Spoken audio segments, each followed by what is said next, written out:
Hi there and happy Wednesday. So, today we're going to read chapter 2 of Odd Thomas. When we left Odd, um, Penny had just, or the spirit of Penny, had just informed or shown to Odd that Harlow Landerson had hurt her. And when Odd confronted Harlow, Harlow took off. So now Odd is pursuing Harlow. So here we go, chapter 2. Blacktop to concrete, concrete to grass, alongside the house that lay across the street from Mrs. Sanchez's place, through the rear yard to a wrought iron fence and over, then across a narrow alleyway, up a slumpstone wall, Harlow Landerson ran and clambered and flung himself. I wondered where he might be going. He couldn't outrun either me or Justice, and he certainly couldn't outrun who he was. Beyond the slumpstone wall lay a backyard, a swimming pool.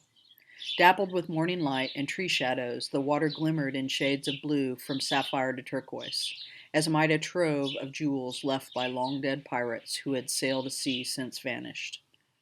On the farther side of the pool, behind a sliding glass door, a young woman stood in pajamas, holding a mug of whatever brew gave her the courage to face the day. When he spotted this startled observer, Harlow changed directions toward her. Maybe he thought he needed a shield, a hostage. Whatever, he wasn't looking for coffee. I closed on him, snared his shirt, hooked him off his feet. The two of us plunged into the deep end of the pool. Having banked a summer's worth of desert heat, the water wasn't cold. Thousands of bubbles like shimmering showers of silver coins flipped across my eyes, rang against my ears. Thrashing, we touched bottom, and on the way up, he kicked, he flailed. With elbow or knee or foot, he struck my throat. Although the impending water robbed the blow of most of its force, I gasped, swallowed, choked on the taste of chlorine flavored with tanning oil. Losing my grip on Harlow, I tumbled in slow-mo through undulant curtains of green light, blue shadow, and broke the surface into spangles of sunshine.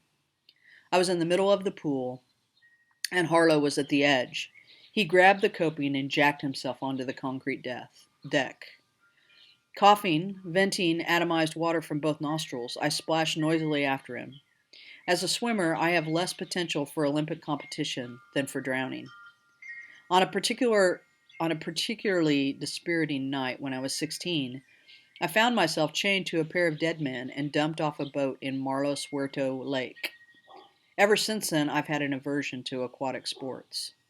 That man-made lake lies beyond the city limits of Pico Mundo. Malo Suerte means bad luck.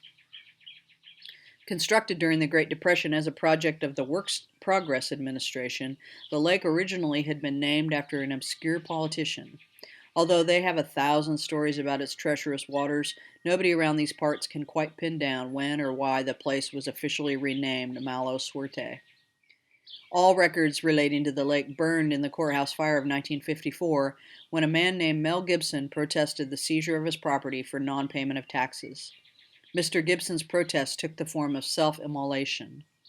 He wasn't related to the Australian actor with the same name, who would decades later become a movie star.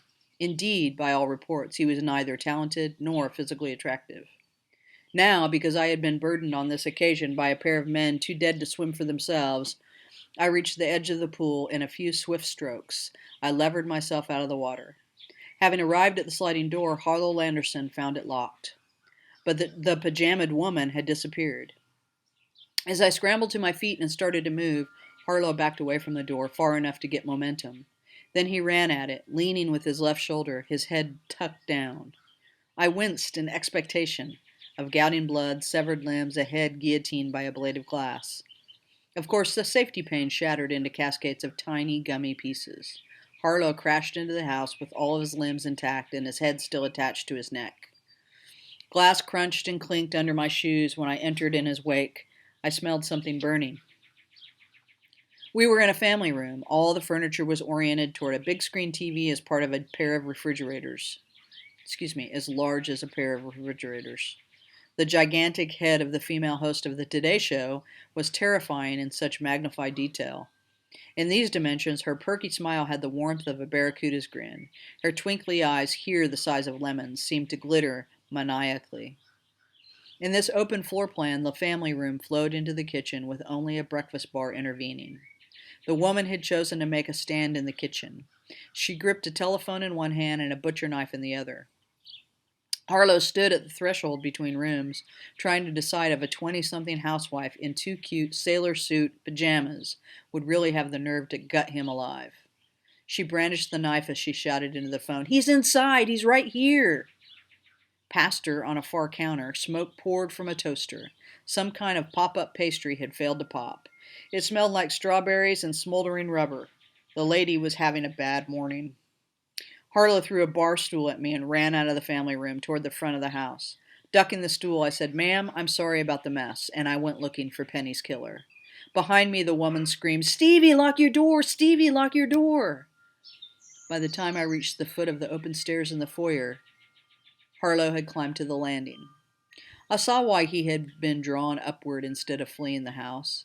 At the second floor stood a wide-eyed little boy, about 5 years old, wearing only undershorts.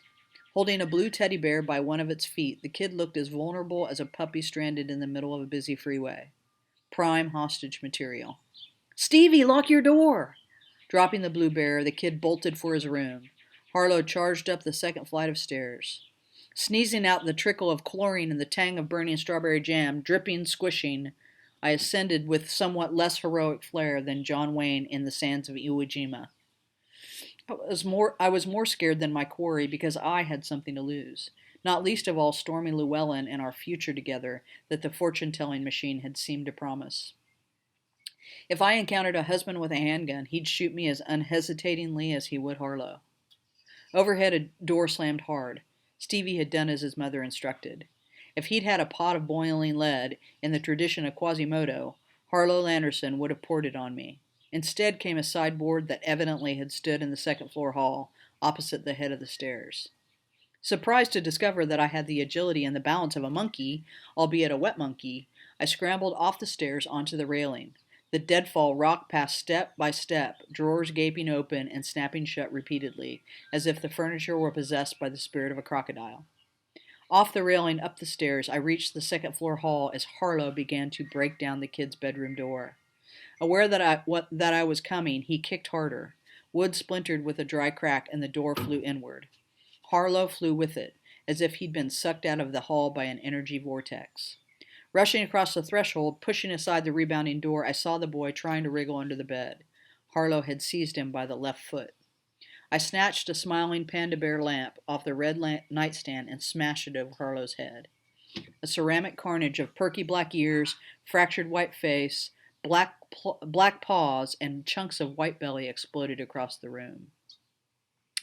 In a world where biological systems and the laws of physics function with the absolute dependability that scientists claim for them, Harlow would have dropped stone-cold unconscious as surely as the lamp shattered.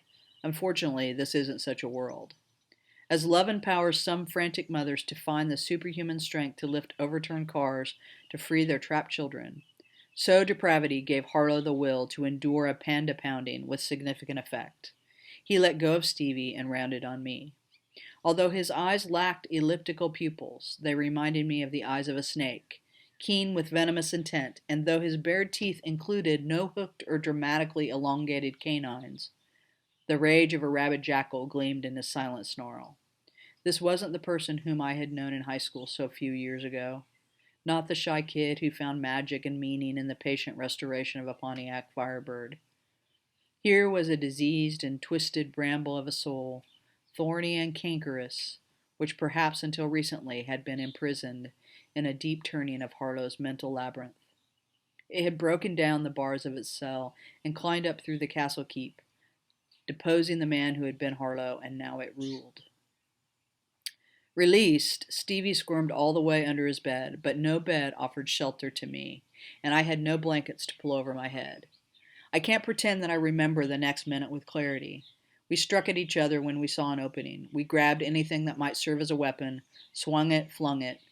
A flurry of blows staggered both of us into a clinch, and I felt his hot breath on my face, a spray of spittle, and heard his teeth snapping at my right ear, as panic pressed upon him the tactics of a beast. I broke the clinch, shoved him away, with an elbow under the chin and with a knee that missed the crotch for which it was intended. Sirens arose in the distance just as Stevie's mom appeared at the open door, butcher knife glinting and ready. Two cavalries, one in pajamas, the other in the blue and black uniform of the Pico Mundo Police Department. Harlow couldn't get past both me and the armed woman. He couldn't reach Stevie, his long force shield under the bed. If he threw open a window and climbed onto the front porch roof, he would be fleeing directly into the arms of the arriving cops. As the sirens swelled louder, nearer, Harlow backed into a corner where he stood gasping, shuddering. Wringing his hands, his face gray with anguish, he looked at the floor, the walls, the ceiling, not in the manner of a trapped man assessing the dimension of his cage, but with bewilderment, as though he could not recall how he had come to be in this place and predicament. Unlike the beasts of the wild, the many cruel varieties of human monsters, when at last cornered, seldom fight with greater ferocity. Instead, they reveal the cowardice at the core of their brutality. Harlow's wringing hands twisted free of each other and covered his face. Through the chinks in that 10-fingered armor, I could see his eyes twitching with bright terror. Back jammed into the corner, he slid down the junction of walls and sat on the floor with his legs splayed in front of him, hiding behind his hands as though they were a mask of invisibility that would allow him to escape the attention of justice.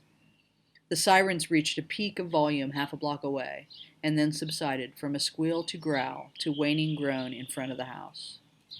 The day had dawned less than an hour ago, and I had spent every minute of the morning living up to my name. That's chapter 2. Hope to see you Sunday for chapter 3.